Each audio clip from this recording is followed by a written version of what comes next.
Hi, this is Dr. Shankar Nath Jha.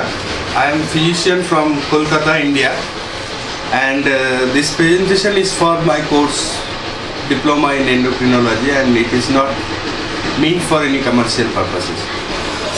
Today I am going to discuss about the procedure of fine needle aspiration of thyroid in a patient with thyroid swelling.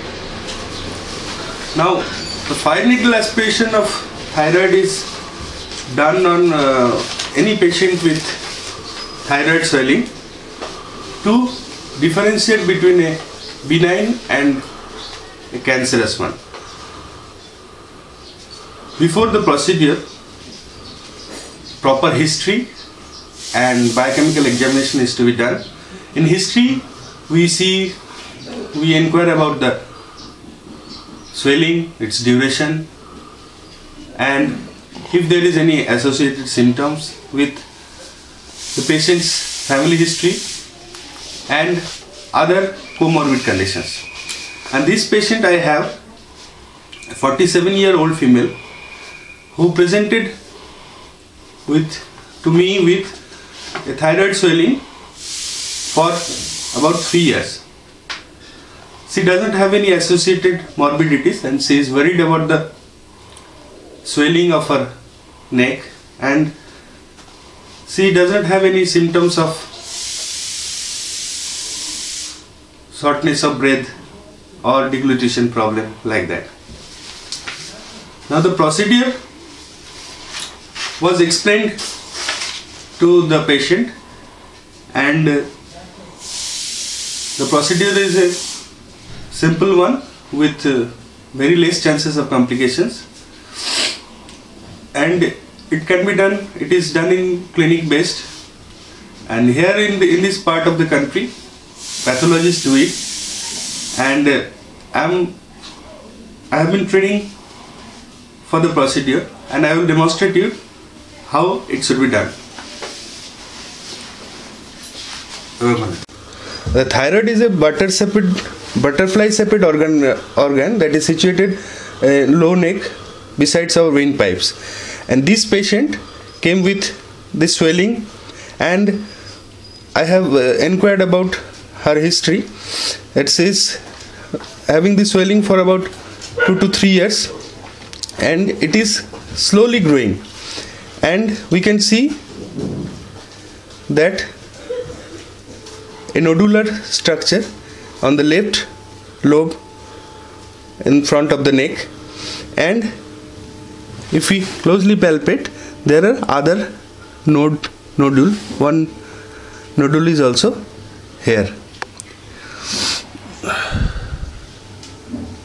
So I have decided to take 2 FNACs, one from this gland and another from this, and it is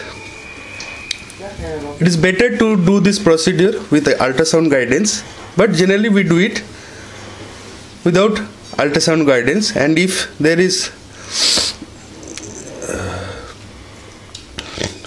inadequacy of sample, we repeat it with ultrasound guidance. First we clean the area with antiseptic lotion and ask the patient to extend the neck, and so that the structure can be visible very well, and ask the patient not to deglutate or talk, so that it does not move. And we take a 10 ml syringe and a needle of about 22 gauge, and we insert the needle to the gland and do a needling technique. One is needling technique, and we generally do not apply negative pressure, and when we do needling technique, we see some material coming here, and if there is some material coming here, we take out, and we do give negative pressure only when there is no material is seen. After taking the material, we put it on a slide. Generally 2-3 slides are prepared, and if there is more fluid, the cytology is